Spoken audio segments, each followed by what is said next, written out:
Halo semua, gimana kabar kalian hari ini? Semoga kalian selalu diberikan kesehatan yang tidak terbatas dan senantiasa selalu dianugerahkan rejeki yang sangat berlimpah.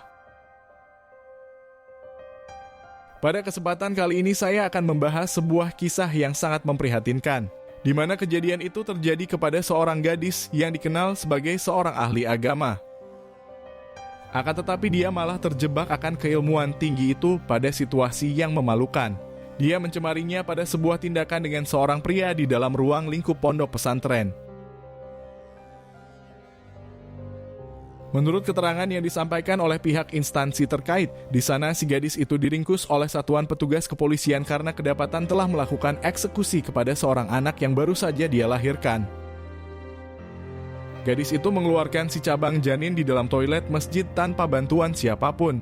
Namun tidak lama kemudian dia malah membenamkannya ke dalam baskom, hingga membuangnya pada tumpukan sampah yang berceceran di sana. Si gadis itu mengaku bahwa dia sangat malu dengan anak hasil hubungan di luar nikah tersebut dan pilihan untuk menyelenyapkannya adalah solusi yang terbaik agar dia bisa cepat masuk surga. Lalu bagaimana cerita selengkapnya dari kisah tersebut? Pada kesempatan kali ini saya akan membahasnya secara keseluruhan dan mengungkapkan beberapa fakta atas kejadian yang sebenarnya terjadi. Semoga dari sini kita semua bisa mengambil banyak pelajaran yang terkandung di dalamnya. Terlebih untuk para orang tua yang masih mempunyai seorang anak gadis. Sebaiknya kita lebih berhati-hati sebab iblis bisa datang di mana saja termasuk di tuang lingkup pondok pesantren sekalipun. Si gadis yang menjadi pemeran antagonis itu bernama samaran Anggun Fitriani yang berusia sekitar 20 tahun. Dia berasal dari daerah pegunungan di Kabupaten Jombang di Provinsi Jawa Timur. Menurut keterangan yang berhasil saya dapatkan, di sana dijelaskan bahwa Fitriani ternyata memiliki kedua orang tua yang cukup terhormat di kampungnya. Mereka adalah guru ngaji dan setiap hari mengajar anak-anak kecil membaca Al-Quran. Dari sinilah karakteristik dari Fitriani sebenarnya terbentuk dengan dasar agama yang kuat, berkat didikan dari kedua orang tuanya. Fitriani sejak kecil sudah tumbuh menjadi gadis yang solehah. Hingga ketika usianya menginjak belasan tahun, kedua orang tuanya kemudian mengirim Fitriani untuk bersekolah di kota sebelah. Di sana mereka mengenal beberapa guru yang memiliki metode pengajaran agama yang sangat kuat serta dapat dipercaya. Dan menitipkan Fitriani di usia semuda itu tidak terlalu menjadi kekhawatiran yang besar untuk mereka. Singkat cerita, Fitriani kemudian menimba ilmu di sekolah agama di daerah Bondowoso. Pondok pesantren tersebut diketahui masih bergaya tradisional dengan bangunan kayu yang semi permanen. Akan tetapi metode pembelajaran di pondok itu sudah sangat teruji sejak dulu. Banyak lulusan di sana yang menjadi seorang ustadz dan pemuka agama yang cukup terpandang.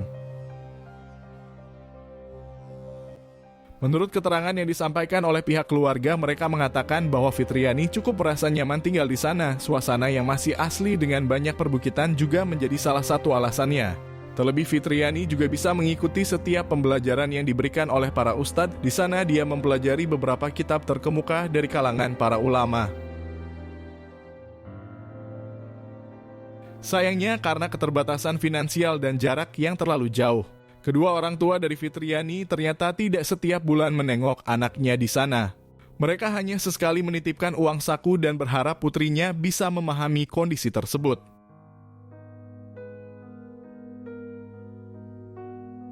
Singkat cerita, pada tahun pertama Fitriani bersekolah di sana, gadis itu ternyata sangat rajin belajar dan dia termasuk santriwati yang cukup cerdas. Pada pengakuan yang disampaikan oleh salah satu teman sekamarnya, di sana dia mengatakan bahwa kepribadian dari Fitriani juga sangat baik. Dia orangnya cukup dewasa hingga bisa menjadi pemimpin ataupun penasihat untuk mereka. Banyak santriwati juga suka curhat kepadanya dan dengan segala kedewasaan itu, dia mampu menjadi pendengar sekaligus pencari solusi yang terbaik. Akan tetapi ketidakhadiran sosok kedua orang tua yang jarang menjenguknya membuat Fitriani juga sering merasa kesepian. Beberapa kali dia merasa iri dengan teman-teman yang lain karena diperhatikan oleh keluarganya. Dan hal ini kemudian membuat dia mencari pelampiasan dengan mengikuti beberapa aktivitas olahraga. Di sana terdapat lapangan bulu tangkis dan para santri biasanya ke sana untuk berkeringat.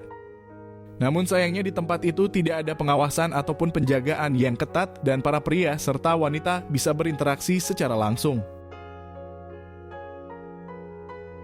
Menurut keterangan yang saya dapatkan di salah satu halaman berita, di tempat tersebutlah kemungkinan besar Fitriani berkenalan dengan seorang pria, dan mereka akhirnya berkomunikasi satu sama lain dengan jarak yang cukup sangat dekat. Ketika itu Fitriani tentu bersikap baik dan membuka diri. Pada perbincangan itu mereka ternyata merasa saling nyaman dan obrolan itu berdurasi panjang pada pembahasan mengenai dunia di luar pondok pesantren.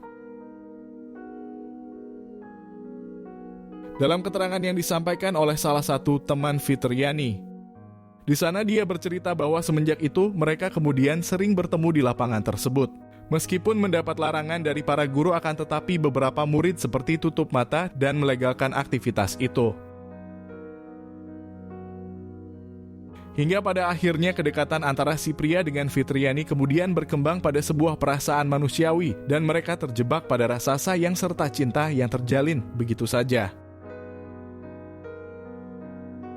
Fitriani ketika itu berusia sekitar 18 tahun dan dia pastinya belum memiliki banyak pengalaman dengan seorang pria dan kondisi pendekatan tersebut menjadi satu hal yang negatif di sepanjang hidupnya.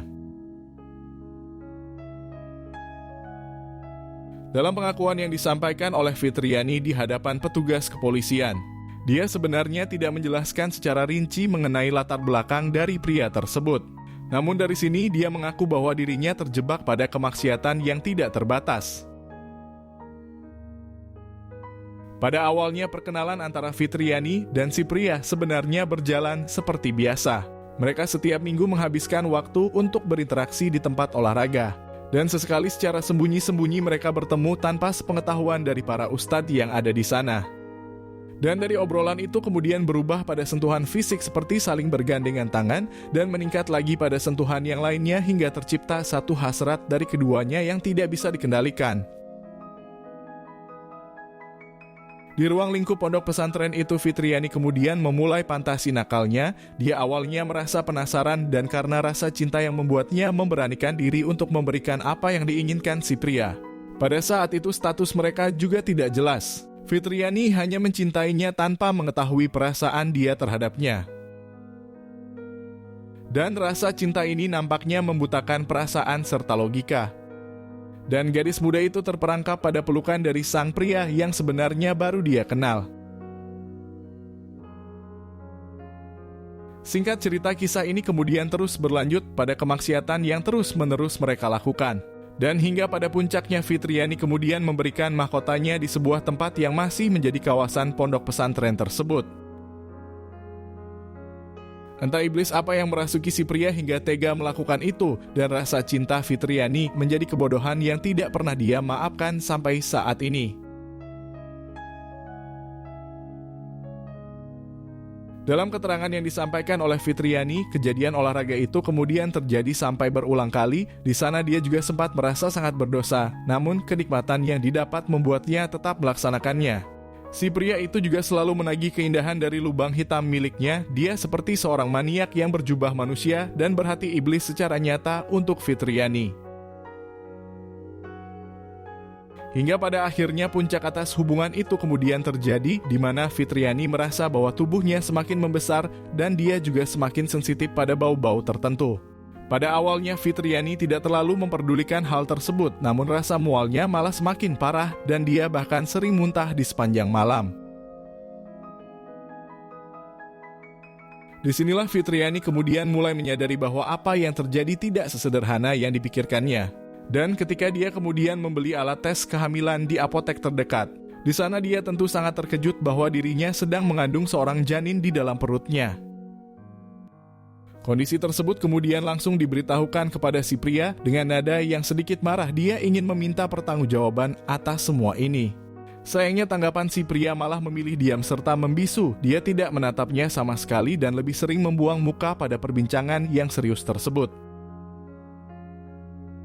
Di sini logika dari Fitriani kemudian mulai terbuka pada situasi itu. Dia ternyata selama ini dibutakan oleh cinta dan rutinitas mereka hanya sebuah kenikmatan semata.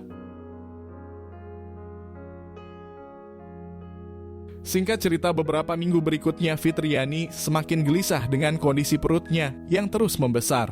Rasa mual serta muntah itu juga sempat mendapat perhatian dari teman-teman sekamarnya. Dan Fitriani merasa bahwa dirinya sering dibicarakan di antara perkumpulan dari teman-temannya.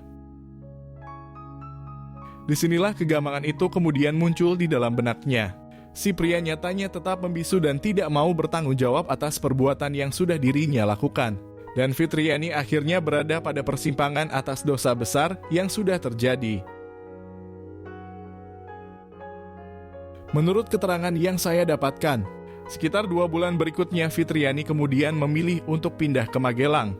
Di sana dia bertujuan untuk menghindari kecurigaan dari teman-teman serta para guru-gurunya. Fitriani juga kemungkinan besar sudah pasrah dengan kondisi kehamilannya. Dia ingin melupakan si pria dan menebus segala dosa besarnya itu sendirian.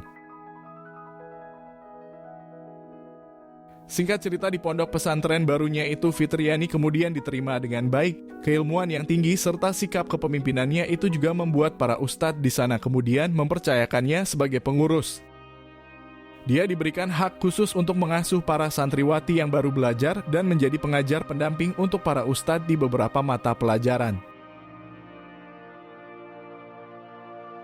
Pada mulanya Fitriani tentu merasa sangat bersyukur bisa diterima di lingkungan yang baru. Akan tetapi dia juga merasa khawatir dengan situasi perutnya yang semakin membuncit, sebab dirinya tidak memberitahukan mengenai kondisinya yang sedang hamil besar.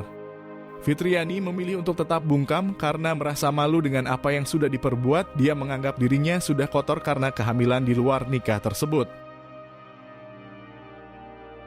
Padahal sebenarnya pada situasi ini orang-orang yang ada berada di sekitarnya juga pasti akan memahami. Mereka pasti akan menerima pintu tabiatnya karena semua orang pasti pernah melakukan kesalahan di masa lalu. Sayangnya di dalam pikiran gadis itu sudah terjebak pada hal yang negatif. Dia tidak berani mengungkapkan jati dirinya karena merasa bahwa semua orang pasti akan menghakimi kesalahannya. Fitriani bahkan menyimpan rapat-rapat masalah itu ke kedua orang tuanya. Mereka yang ada di rumah sama sekali tidak mengetahui beban berat yang sedang dihadapinya. Singkat cerita, sekitar beberapa bulan berikutnya usia kandungan dari Fitriani kemudian sudah berada di penghujung akhir. Gadis itu tidak mempersiapkan diri untuk menjadi seorang ibu. Dia bahkan semakin mengutuk keras dirinya di sepanjang malam yang terlewati. Di sini Fitriani juga semakin cemas akan kelahiran janin yang sangat tidak diinginkannya tersebut. Si pria sudah memutuskan hubungan dan meminta pertanggungjawabannya adalah sesuatu yang bersifat omong kosong. Seminggu sebelum kejadian itu akhirnya terjadi. Satu orang pengurus pondok sempat bercerita mengenai kejanggalan sikap yang ditunjukkan oleh Fitriani, di mana gadis itu memang lebih banyak diam dan dia sering mengurung dirinya dalam kesendirian.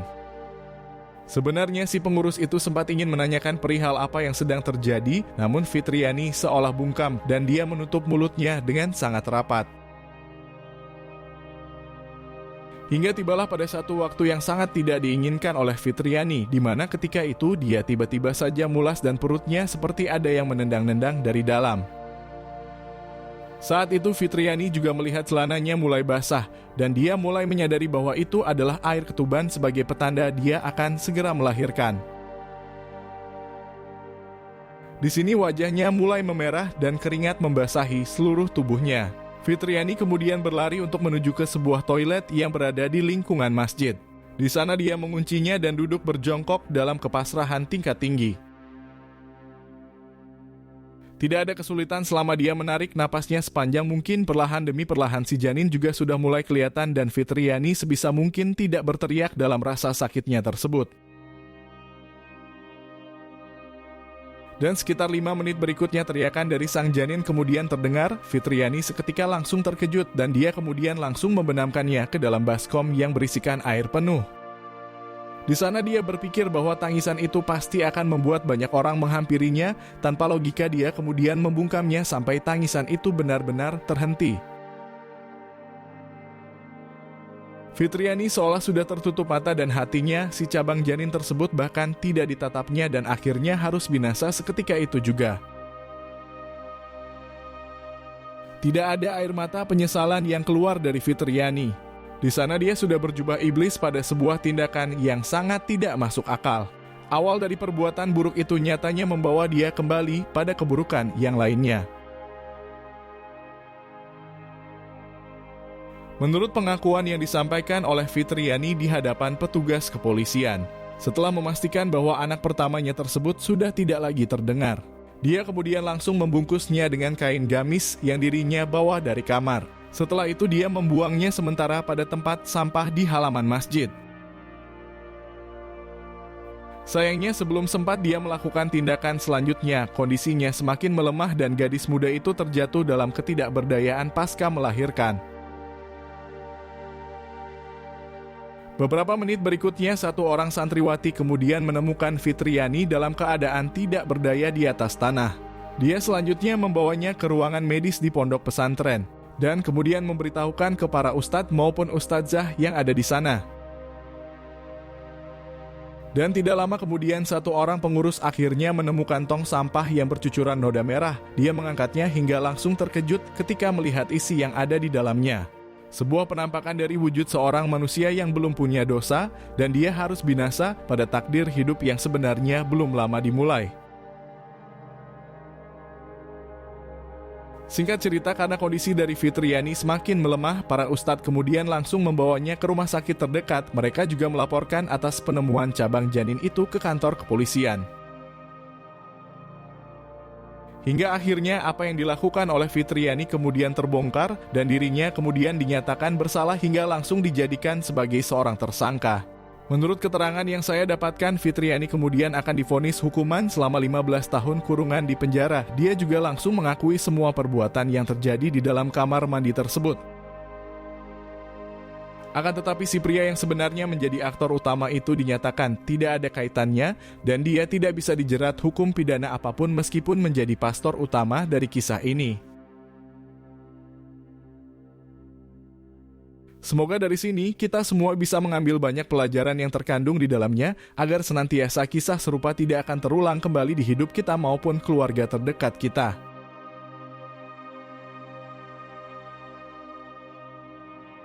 Terima kasih sudah menonton video ini sampai habis. Berikan admin dukungan dengan menekan tombol suka dan tuliskan pendapatmu di bawah kolom komentar.